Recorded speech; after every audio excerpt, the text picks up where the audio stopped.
Imagine losing your life savings to a coin that never existed.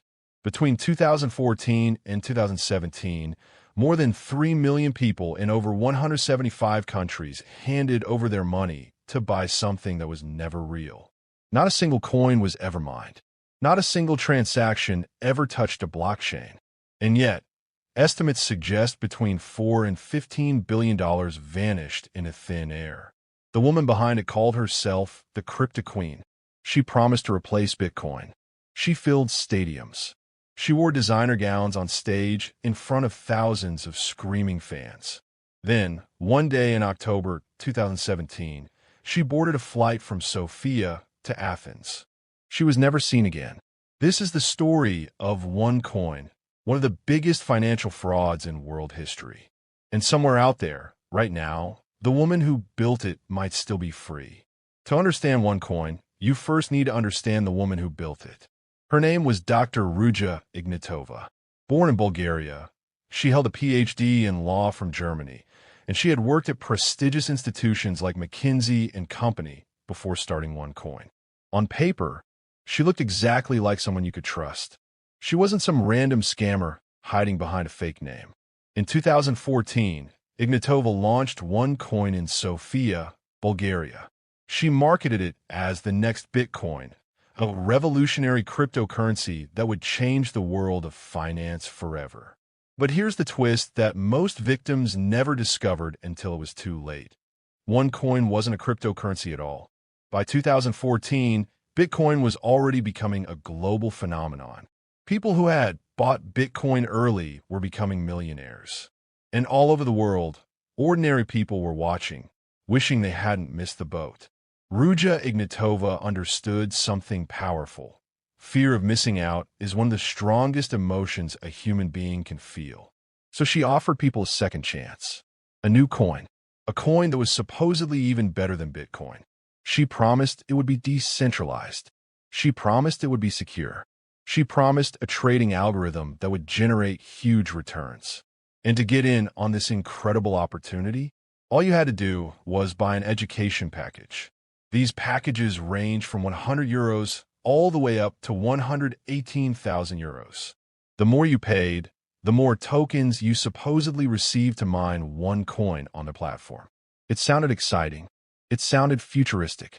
It sounded like the deal of a lifetime. It was a lie from the very beginning. Here's the part that should make your stomach turn. There was no blockchain.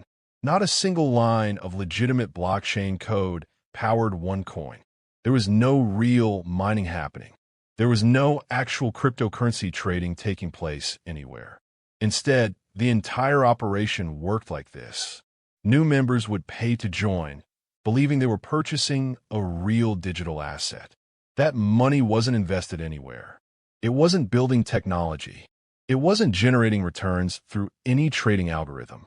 Instead, it was simply used to pay earlier investors, creating the illusion that the system worked and that people really were making profits. This is a structure with a name you may have heard before, a pyramid scheme. To grow even faster, OneCoin used multi-level marketing, or MLM. This meant that existing members were financially rewarded for recruiting new members. The more people you brought in, the more you earned. This turned ordinary victims into unpaid salespeople, spreading the scam to their own friends and family without even realizing they were doing something harmful. If you're enjoying this story, like this video and subscribe to Giant Theft. By 2016, OneCoin had grown into a massive global operation, active in more than 175 countries. Estimates suggest that millions of people had become involved, and the total amount of money flowing into the scheme had reached into the billions. But the bigger this scheme grew, the harder it became to keep the illusion alive. Behind the scenes, authorities in multiple countries were beginning to ask serious questions. Where's the blockchain? Why couldn't anyone independently verify a single OneCoin transaction? Why did the trading platform behave nothing like any real financial exchange? Investigations quietly began in several countries throughout 2016.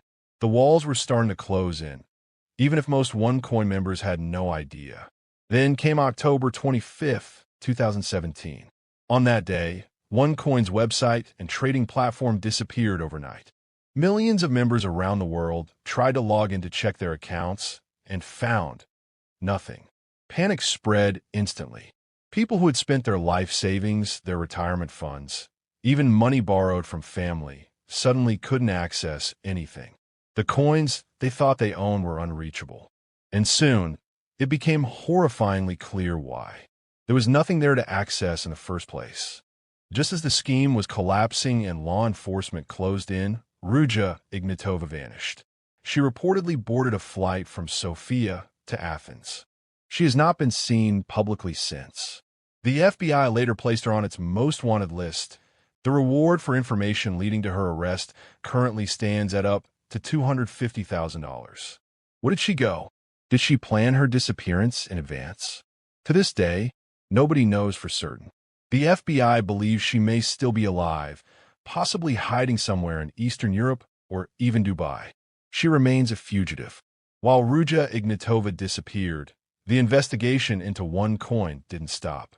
Law enforcement agencies, including authorities in the United States, spent years building cases against the people who helped run the operation. Konstantin Ignatov, Ruja's own brother and co-founder of OneCoin, was convicted and sentenced to 34 years in prison in the United States in 2019. The people who helped build this empire of deception faced justice. But the woman at the very top remains missing to this day. So where did all that money actually go? Court documents and investigations revealed that funds pouring in from victims were used to fund an extraordinary lifestyle for OneCoin's top leaders. And crucially, OneCoin didn't target sophisticated investors who might ask hard technical questions. It targeted ordinary, everyday people